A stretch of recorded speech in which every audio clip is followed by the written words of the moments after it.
Hello, this is Krystine Sherwood, the Beauty Pro Coach, your host of the BeautyPro Podcast.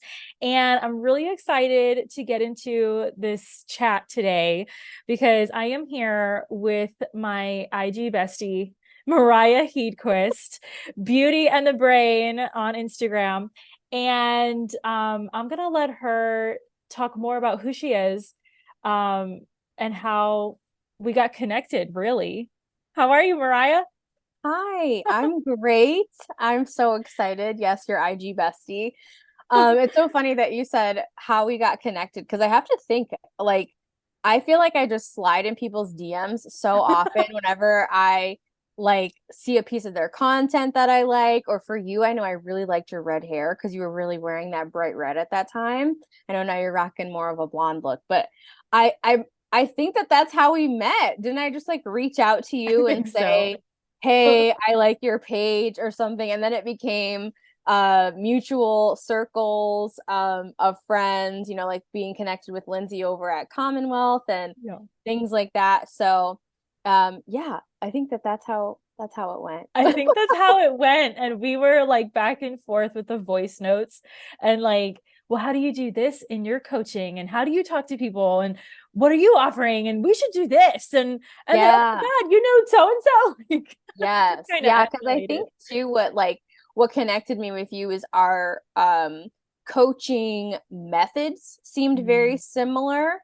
Mm-hmm. And so I was like, "Oh, yeah, yeah, yeah, I can talk to her about, just kind of appear in the coaching world, if you will." Yeah. Um so yeah. Yeah. I love that. I love how we are, at least for me, living what I'm always saying, in that, you really just need to reach out to people, like ask for what you need, like just talk to people, network. That's how you build your network outside of the salon, if you Hmm. will. You just kind of connect with people and see what they think about ideas and bounce ideas off. What do you Yeah. what do you say with that? Yeah, I agree. I think when I think about today's day and age, what maybe stops professionals from reaching out to other professionals is this sort of notion of I don't want them to be offended and think I'm Mm, trying to get something from them that I would otherwise be paying for, like in terms of coaching or like an educator or something like, hey, I really love the way that you did this placement or blah, blah, blah. I have a question. And so I think that might make people feel intimidated to reach out and make connections. And so even with that possibly being a thing, still reach out to people. I mean, at the end of the day, educators and I know coaches, we're here to serve the communities at large, right? And so if mm. you have a question and there's a one-off thing that you want support with or need help with, reach out to that person. Or if you think that it's somebody that you could be friends with, you think that they're cool, you like their style, reach out, give them a compliment, or just say you were inspired by something of theirs. I mean, I'm sure that no one's going to be mad about that. No one's going to be upset and say, get out of Right. my DMs or send you an invoice, So Right, yeah, right, right. it can be tough in our industry, Mhm. especially working independent, like the way I Yeah. work in a salon suite where you're not in a salon community per se, but you can Mhm. always go out and build that. You can build that for yourself. You just got to be brave. Be brave and put Yeah. yourself out there. When you reach out to people, when you slide into their DMs, because you are a suite owner, right? Like, do you ever feel like they're gonna reject me? Like they don't care about me, little old me and my suite. Do you ever feel like that? I feel like sometimes if I don't get a response, I will say that the thought crosses my mind of oh, they're just, maybe they aren't thinking about me, but it's so fleeting Mm, because the reality of life is lifing, right? Like there's a lot going on, and I've worked hard to not take it personally.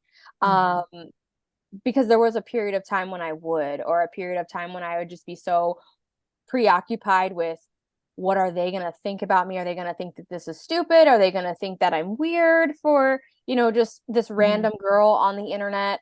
And so I've spent a lot of time intentionally not taking lack of response personally and saying, maybe they're busy. Maybe Instagram kicked it over to that weird folder of the abyss of message requests and they just Right. haven't got to it yet.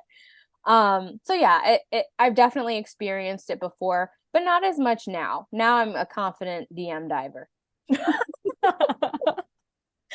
love it. Okay, so what's your story, MARIAH? Like, how did you become a hairdresser?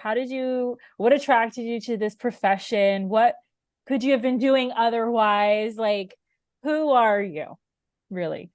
What attracted me to this profession? I will say I have one of my aunts, she owns a salon out here. I'm in Michigan, so she's about an hour away from me, and she's my aunt by marriage. So her and my uncle, they got married when I was young. And when I tell you I fell in love with this woman, I fell in love with her, and I still am in love with her to this day. I just thought she was the coolest person. She always had the coolest hair, and she drove cool cars, and she had cool clothes. And I was like, I want to be just like her when I grow up. And I remember always just knowing I'm going to go to cosmetology school, but I have to go to college first because my parents, you know, were really big into the whole 4-year thing. No knocks to a 4-year degree or anything like that. But so I remember talking to her and saying, I'm going to go to beauty school. What do I have to do? What does that look like? How do I be like you? Because I wanted to be just like her. And what ended up actually happening is I did not go to a 4-year college. I have an associate's, but I got my cos license first because there was a co-op program in my high school. So I got to go to cos school for half the day and then go to my high school for half the day. And that helped me to kind of like speed up my timeline a little bit. So I started in the industry when I was 16. And then when I graduated from high school, shortly after that, I got my license, had a little gap of time of like, what the heck am I doing with my life? Then I went to college and I ended up working in that salon for that aunt. I worked there for 3 years, and her space, they really were, they established my foundation in this industry. I feel so blessed to have been in, because many of them like were doing hair 10 years, 15 years, 20 years. And then here's this like new kid on the block.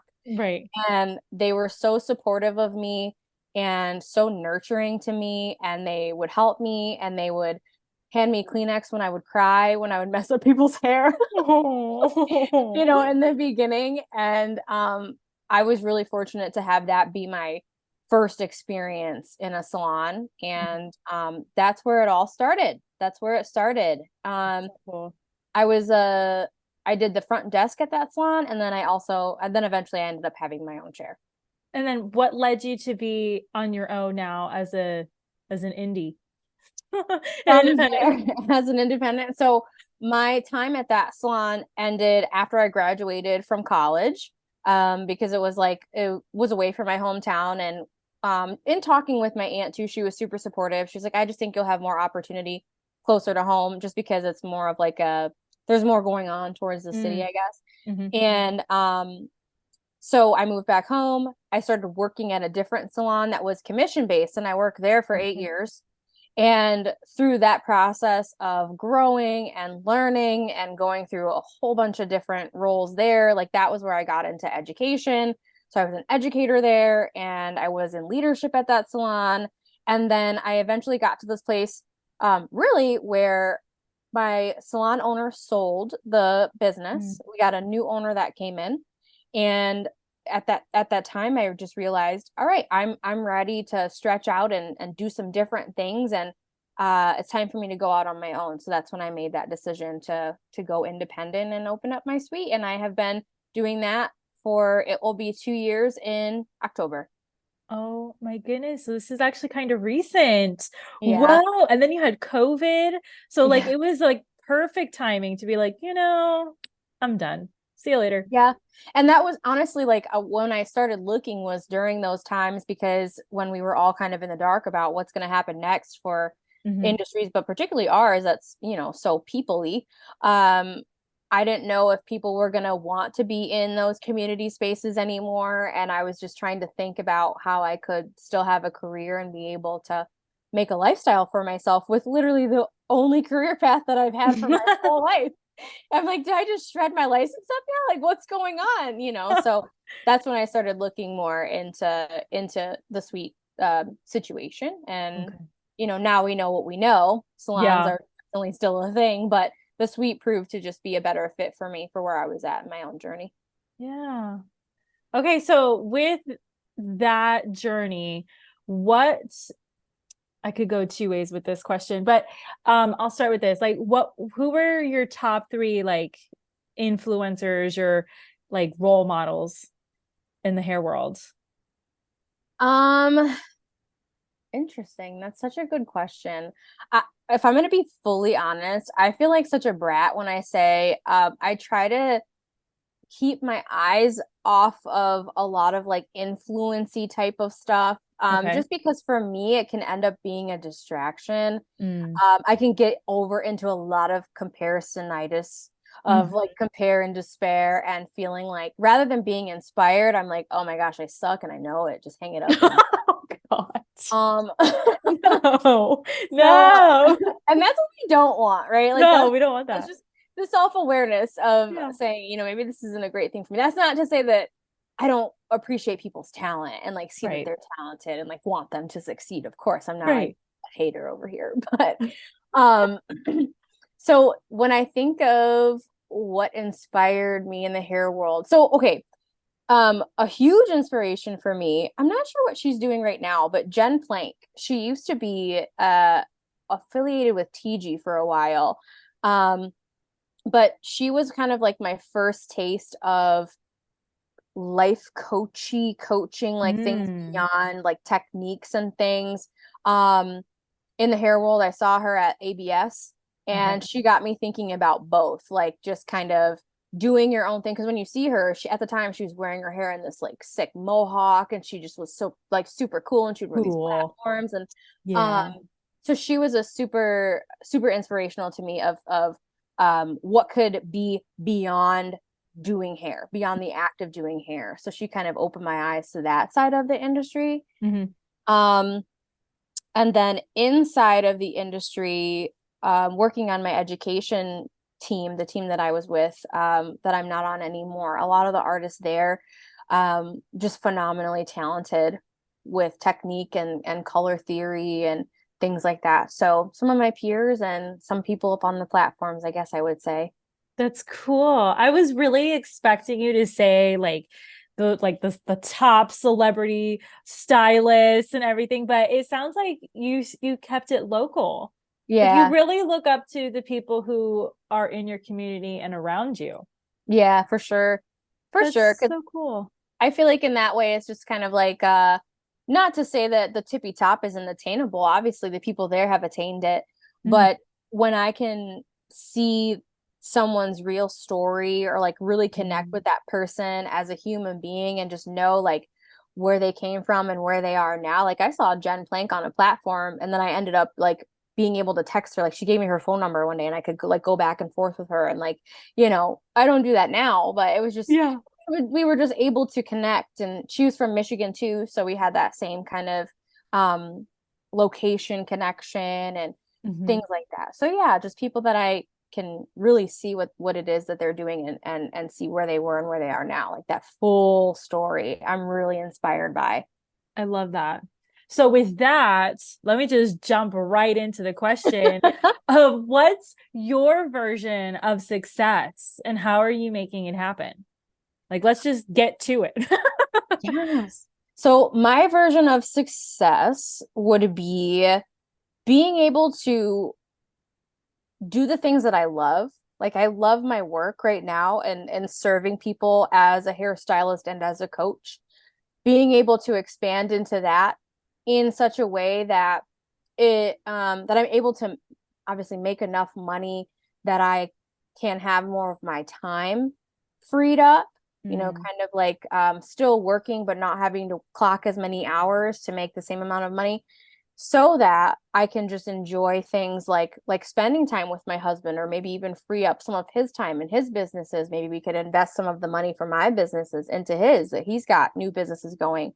Being able to spend time with my family and my brand new baby niece that I'm obsessed with, my family and my friends, and just not having to trade time for money and being able to have the experiences of life, trying new things, going different places, spending time with people that I otherwise, wouldn't be able to spend time with because I'm at work. And so it's really just being able to work and serve, but not having that overshadow the personal side of me and of my life, being able to um, have time with the ones that I love and I care about. Yeah. So what's the end goal? Like, what is the big dream for your career? Like, what is that? And what's the big goal for your life outside of the salon? I think eventually I see myself doing hair purely out of out of enjoyment, like not having to rely on it for my income anymore, but retaining however many clients, maybe it's a day or 2 days, and doing it because I just enjoy the art of it. And with that, growing and scaling the coaching business, maybe getting into more events, larger scale events, maybe shows, maybe something different. I feel like I can see fragments of the bigger vision. But then if there's anything that I've learned is as we take our steps in our journey over time, you realize that opportunities come up that you just never would have seen coming. So I always want to leave space for that too. Ultimately, but I've always seen myself teaching on larger stages, speaking on larger stages or in front of larger audiences. The stage could be small, but just larger, in larger group settings and things like that. So did that answer the question? I feel like I that got think a so. little ranty. Okay, good. No, I think so. I think so. That's so cool because I know for our industry, we can get so segmented, right? That we're like two split personalities, one in the salon, one at home, two different goals, two different lives. And so it's just for you just to hear that you hold space for opportunity in both. That's perfect. That's beautiful. And I feel like that's such an encouragement to whoever's listening. You know, you don't have to like dream so astronomically big that, oh my God, you're wasting time listening to this podcast. Like, no, like you can change your vision and you can change your goal. Oh yeah. Oh yeah. And staying open, like that concept, I was just talking to one of my coaching clients about this concept that opportunity is everywhere. And we don't necessarily have to know exactly what the opportunities are, but there's opportunities everywhere. And hey, when it presents itself, I'm going to be there. I'm going to see it. I'm going to recognize it. Yeah. And, I'm going to take it up or I'm going to say next time or whatever. But there's more than just the tunnel vision that I feel like sometimes we can get ourselves into and sometimes leave us be disappointed by when we have this like linear idea of how this industry or success in this industry is supposed to go. When that doesn't happen, we feel frustrated, but let us also not forget that there's opportunities everywhere. There's other opportunities to be successful and feel fulfilled. And maybe it looks different than what you imagined, but maybe different isn't bad. What are you what do you coach on and who do you coach? I am a life coach for hairstylists. So I used to do business only. And truthfully, I offered business only because I just felt like that was more familiar or more recognizable, and would be more in demand, if I'm being fully honest, than life coaching. But what I find is your life and business are not separate because you're involved in both of those and you take your same brain with you everywhere that you go. You don't put on a different one when you go into your business. It's the same you, the same one. So that's why I offer life coaching, which is more general, but for hairstylists, because there are things that are specific to people in our industry that we come up against, struggles or things like that, or just how our work affects our lives and so on and so on. So I help hairstylists navigate that dynamic, so that they don't feel like it's one or the other, but both. You have your life and your business, whatever your life outside of business looks like, whether you're single, whether you have, you're married, whether you're dating or kids, no kids, whatever. You're somebody outside of your professional space. And you don't have to be one or the other. It's both because you are both. So I just help them navigate that. And what's the myth that you get most about being a coach and about what you do? Ooh. I would maybe like I don't know if this would be a myth, but maybe like a misunderstanding or Okay. I want to say misnomer, but I don't know what misnomer I means. know. I love that word, but I never know how to use it properly. So Yeah. just put it back Um, there. yeah, I think, okay, so maybe misconception. Let's That's go a with that good one. one. Let's That's go with that one. compromise. Compromise. Words. Regular thesaurus over here. Um, a misconception that I think some people have is that coaching is just positive thinking. Like, oh, we're just gonna be positive. Hmm. You're having a hard time with this thing. No, you're not. Just be positive. It's not that at all. Hmm. It is the what coaching is learning the association, like helping their client learn how they relate to the world around them, relating to themselves, relating to their business, relating to their spouse, their kids, their whatever. So Hmm. we can look at the details of that relationship and how are we responding? How are we reacting so that we can change that? Is positivity involved? Well, yeah, because it's like Right. who doesn't want to think positively? But it's not all about that. It's not just let's slap a positive label on it. It's there's more nitty-gritty that's involved, and um it's it's really valuable work. It's really beautiful. I've seen some wonderful transformations come from my clients and their willingness to get in and do that work. Yeah. So I think that that's one of the biggest misconceptions. It's not just positive thinking and everything's all like happy, happy, joy, joy, whatever. But Yeah.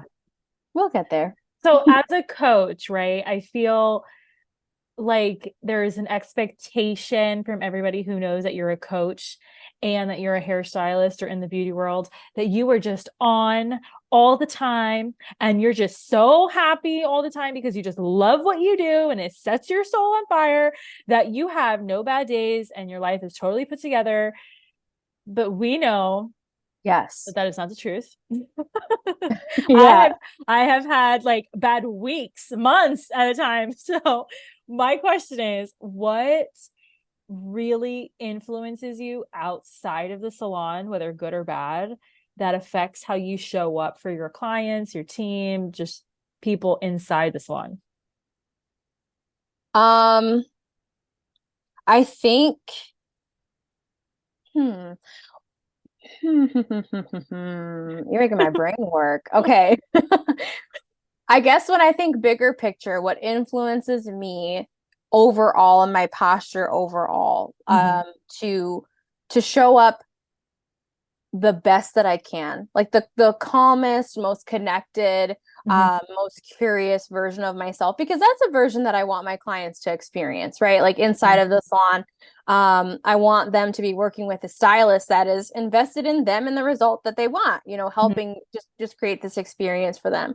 Right. So I suppose I think about that longer lasting legacy. Like if you've ever thought about, oh, when you're sitting in your rocking chair and you're 90 years old and you think back over the course of your life and it's like, what do you want people to say about you or what do you want people to think about you or the impression that you want to have? I would always want to leave people with the impression, with that impression that I just gave, that, she was somebody that was attentive and came in and was focused on service but still relatable and a human, because I am, even if I am having a bad day or something is going on in my personal life, that doesn't become my client's issue to then solve, but we can always relate on that human level because they've had bad days too. Mm-hmm. So even in, mentioning it to them, it's just a point of relatability, but it's not now your appointment's gonna suck because I'm having this bad day. So Right. that longer lasting legacy or impression, if you will, just thinking that through. How do I want to be remembered? And if I can help it, I'd like to be remembered this way. See, this is why I love these questions and I love talking with you, because you answered like three questions that I had prepared, like word for word. And I was like, great. Super. Love that for me. No, but it's good. It's good. Um, but like when you have a bad day, right? Mm-hmm. How do you, I guess, like mentally like snap out of it? Mm-hmm. That question. But then also, how do you, when you feel it happening, how do you put a stop to it and be like, okay, I know what's going to happen here and I am not going to let it go any further. What's Yeah. some of the like rituals or habits, or how do you do it? Yes. So, for me, what I used to do before that I don't recommend is I would judge that moment Mhm. very harshly, especially as a coach. There was like this period of time, like how you were saying, people think that we never have a bad day.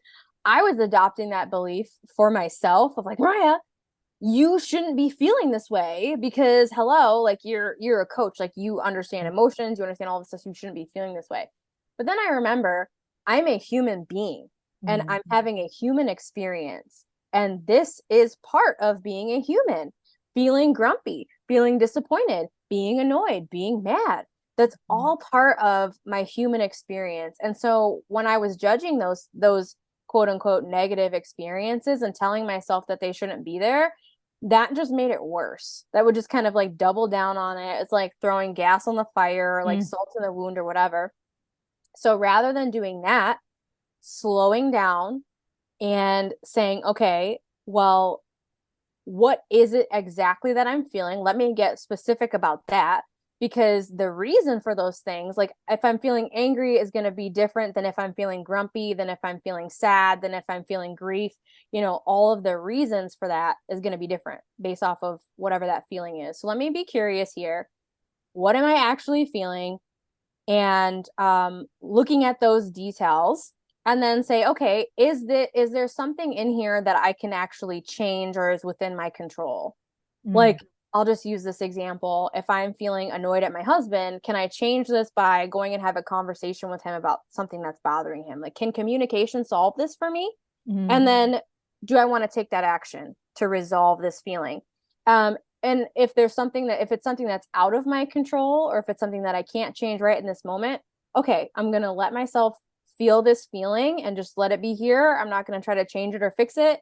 I'm not going to like take action from it. I'm just going to kind of let it be, and then decide how I want to move forward. Maybe it's we can't have a conversation now, but we'll do it later tonight when he gets home from work.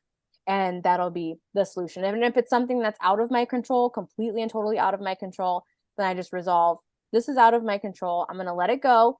And even if the feeling doesn't go away right away, I made the decision, I'm letting it go, and I can get out of that reactive state. And eventually it does. It just kind of simmers down and goes away because I acknowledged what was going on. I didn't try to ignore it. Um, I gave it some space, processed a little bit, and we had that resolution and action step at the end. So that's how I manage myself whenever I'm having one of those days. Love it.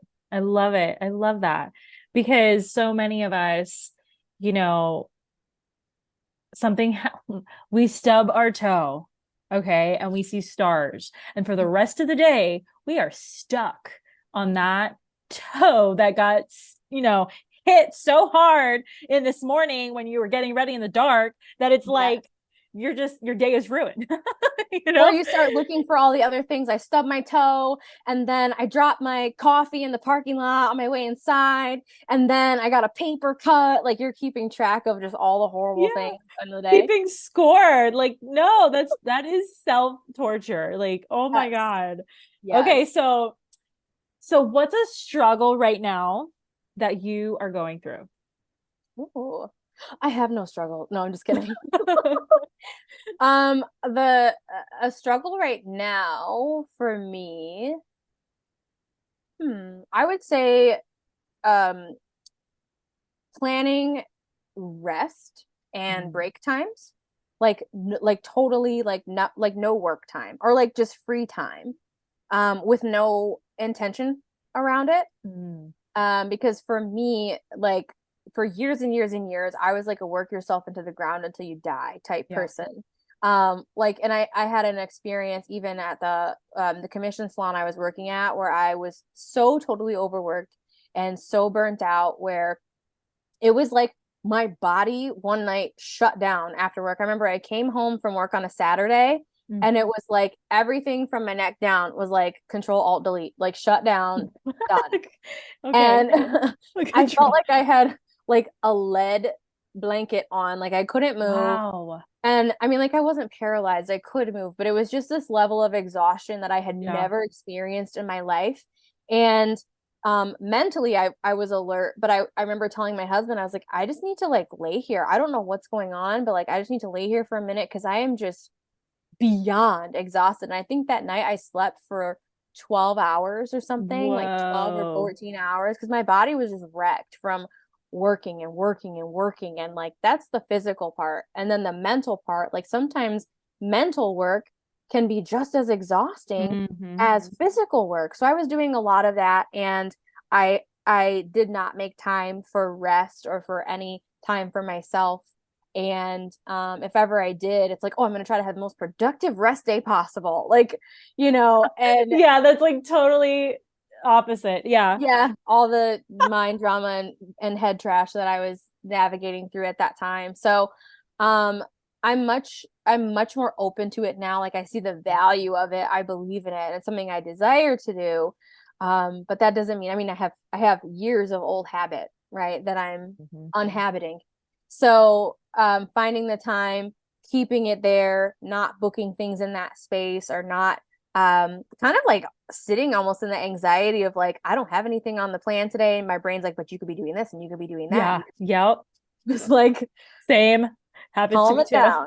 So yeah, so I would say that sounds like such a like a first world struggle. I don't know how to rest, but Yeah, you know what I'm trying to say. I like think it's like, I'm sorry, but it's true. So, that's the reality of my situation. That like yeah, that's the real answer. I love And it. so that's where What's I am right now. what's your biggest struggle or failure ever?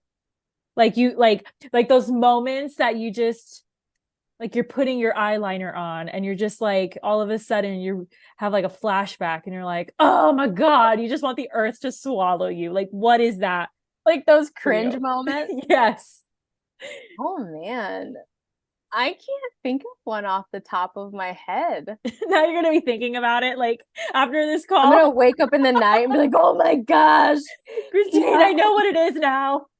no. I mean, like when I think about things like that, probably just some things that I did in the salon, like as I'm learning and growing. Like, I put up a post not too long ago where I was talking about in salon moments that make me want to like crawl in my skin. Oh yeah. And like I think about the first times I ever did like bleach and tones or color services that just went totally not according to plan. Like the first couple that I did, I had clients with like orange hair and blue hair and silver hair. I'm like, none of this is platinum, and so I think of something like that. But I don't know, I guess maybe at this point of time, I don't ruminate on things like I used to. I don't hold on to Good. stuff. So Yeah, I just it's like, it's done. It's in the past. It's over, see, that's So good. I don't have many skin crawl moments, but it wasn't always this way. I wasn't born like this, and this hasn't been my story This like is my like years of practice, of yes, self-awareness, very much so. of going through the process of being Yes. self-aware. Like it's not just, oop, hired a coach, I'm fixed. Like it Yes. doesn't, that doesn't. Yeah. And I think that that's very important to say because I've been in coaching. I've had my brain coached for years Mm-hmm. in coaching relationships and in therapy and like things Mm-hmm. like that. So I just have spent a lot of time uh changing my association with Yeah. things. Um, so yeah, I don't want to mislead people and have them think like, oh, I've just been this way my whole life. There was a period of time I was like 180 of this, total opposite. So, yeah, I think that needs to be said as well. Yeah, for sure. For sure. I mean, I know for me, you look back on your life and you're like, oh, well, when my parents got divorced, that was like my first taste of therapy. And then you go on your life and then you go through bad relationships and then you get certified to be a coach. And it's like, oh, I've been doing this my whole life. Like you go through different phases. So yeah. Yeah. What's as hairstylist, as a beauty pro, pretty a good portion of your life. I mean, since you were Mm-hmm. 16. Like half my life. Yeah. So like what is a lesson that you have learned about the world, about people that every lawyer, doctor, realtor, mailman needs to learn too? You have such hard-hitting questions. Okay, I feel like I'm trying to think like in terms of those industries of like things that they might not have scope of because they're just not in our profession. Um, it's a tough question. I'm sorry, but I'm not at the No, same time. I was like, don't be sorry. Make my brain work. This is Um, good. You're like making it put in some work. it's just I asked that question because it's just we as beauty and barber pros, like we're such a conglomerate of all the things, marketing, tech, relationships, creativity, science, like we're all these things. And then we got to show up, and then you got the therapist kind of label there too. So you got to listen, you got to, and I know for me, I've learned so much about people just by them sitting in the chair. So I'm just curious to what that could be for you too. I guess I'll just give you the first answer that comes up as you're asking the question is I found that people are more alike than they are different. Just I've had people of all different backgrounds and ethnicities and things in my chair and in conversation. What I find is everybody says, in my family, we do this, or in my culture, we say that, and da-da-da. But the things that they're saying and doing are all the exact same. Yet people believe that it's just in their family or just in their group or just, and so the thing that is fascinating to me when I sit back and look at it is like, man, if human beings in general realized how much more they had in common with one another, I wonder like if the world would just be a better place rather than believing like this makes me different than everybody else and this is why I can't connect or whatever. A lot of the issues are the exact same, or a lot of the questions or the fears or the goals or aspirations are the exact same. So I wonder what would be different if people just knew that about each other and could connect on these levels. And I think the reason that we have that access pass is just because of the proximity and the type of relationship that we have. People are more vulnerable with their stylist than the random stranger on the street. But that's one thing that intrigues me, that kind of that I think everyone should know, is we're more alike than we are different. That's so funny. That's how I feel about food. like all these different cultures, they all have rice. Yeah. Or they all have potatoes. And you're like, right. Let the potato unite us, okay? Yes. Let it happen. Let the carbs bring us together.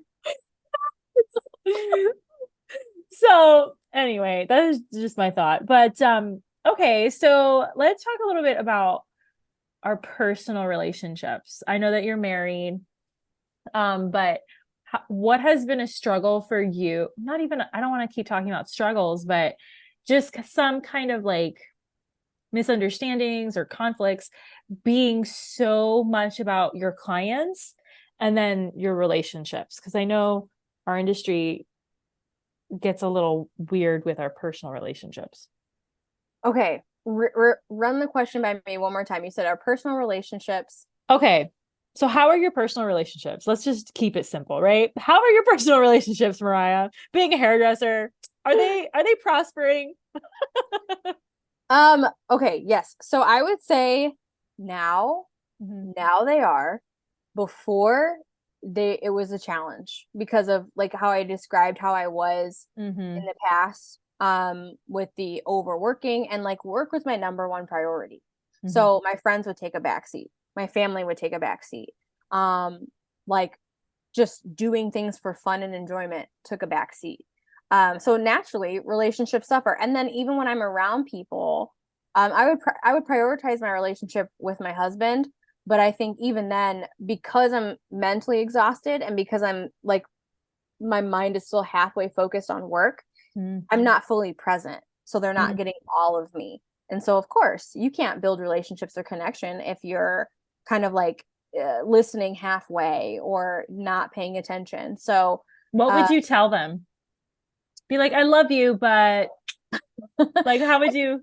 I feel like it would just be kind of like, oh, like for example, whenever I would get invited to things, I'll see if I can make it, or like, oh, I'm working that day, so I'm not going to be able to come, or like I can't, it would just always Okay. be work related, or I can't, Mhm.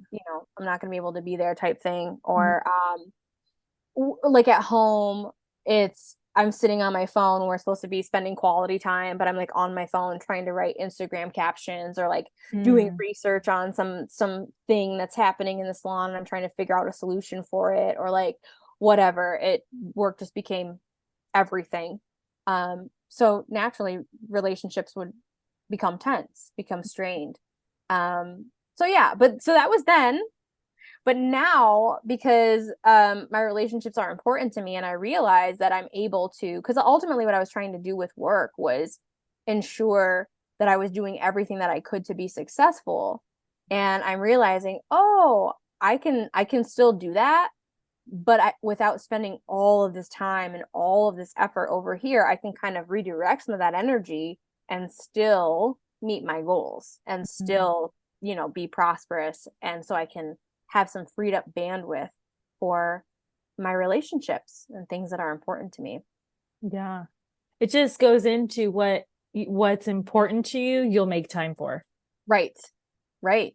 you Yeah. know. And I think I can't remember who posed this question to me, but it was somewhere along in the world of coaching, and it stuck with me ever since. But with things like that, it's like, um, what in my life might need to pause or stop while I make room for this new thing? So you kind of examine, what's the priority right now? Like if my relationship with my husband is a priority right now, and I want to make this a goal, then what else might need to pause or stop? Because right now I'm maxing out all of my time. I'm not Mhm. going to create more time. So if I'm going to allocate some time to him and for him, then what else is going to have to pause temporarily or stop so that I can make that time for him? And just asking myself that question, because we overload our plates a lot of the time by trying to just add more. You Mhm. can't just keep adding and adding and adding and adding, because that's where overwhelm comes from. That's where burnout comes from. So that question has been really powerful for me Yeah. in helping make those decisions I about time. love I love that. I'm going to use that for myself, just part of my everyday self conversation actually. Mhm. So what do you have right now, if you do at all? I mean, we didn't even talk about this before, but what do you have going on right now as a coach that people listening can reach out to you? Do you have like any programs, any freebies, anything like that people can kind of get a taste of what it's like to work with you? Um, I don't have anything that would suffice for a taste. I just have the full meal. I have my one-on-one coaching I just have available. the full banquet, I just guys. have the Okay. full spread, okay? Come hungry. I love Exactly. it. I have my primary offer, which is my one-on-one program for Okay. 6 months. And I use the term program loosely. There's not a structured framework per se. It's all customized to the client and what they need. We find that out. I offer a complimentary consultation call. So if someone was curious about what it is like to work with me or what I could help them with, then I definitely recommend getting on a consult call. And it's intended to be conversational, Mhm. to find out where they are, where they want to be, see if what I have to offer can help get them there, and then ultimately make a decision at the end of whether they want to go forward with coaching or not. But if it's just kind of one-off things, or hey, MARIAH, I was curious your thoughts about this issue that I'm having, you can message me at any time, send me a DM. I'm happy to help, I'm happy to support, and kind of direct from there. But in terms of offers, I have my one-on-one program, the full meal. What's your Instagram handle so that they can do that? We'll have it in the show notes too, but what is because I know I botched it when I was Oh, introducing you. I think you did okay. It's at underscore beauty and the brain. I forgot the underscore. That's what it is. Yeah. Oh, I love it. Thank you for coming on. Yeah, This thank was you so much for cool. having me. It was so fun. I have one more question, Okay. which is what's a question that you wish I would have asked, or a topic that we could have gone into that I didn't, that you wish we did? Hmm. And what would you have said? So I come to these things just like ready for action, ready for whatever, because I'm that type. So but I guess I think a topic that could be fun to dive into would be, this would be more than a question, probably could be its own episode. Okay. Some of the mindset, uh, like the beliefs that hairstylists have that are limiting, like showing why those are limiting and break those down, and then offer some alternatives, some adjustments, if you will, because it's common. I find like amongst my clients and then in different Facebook groups and so on, the core issues are all the same. And Mhm. so I think if people had some insight into those things and to see what results are being produced by holding on to those beliefs, or like scarcity mindsets and people pleasing and all kinds of things like that, Mhm. um what a difference it can make in just their day to day, their I day to love day that. space. I love that. We do have an episode coming out about limiting beliefs, but I uh, love how you framed that. So yeah, we'll probably have another episode about that, but that's so cool.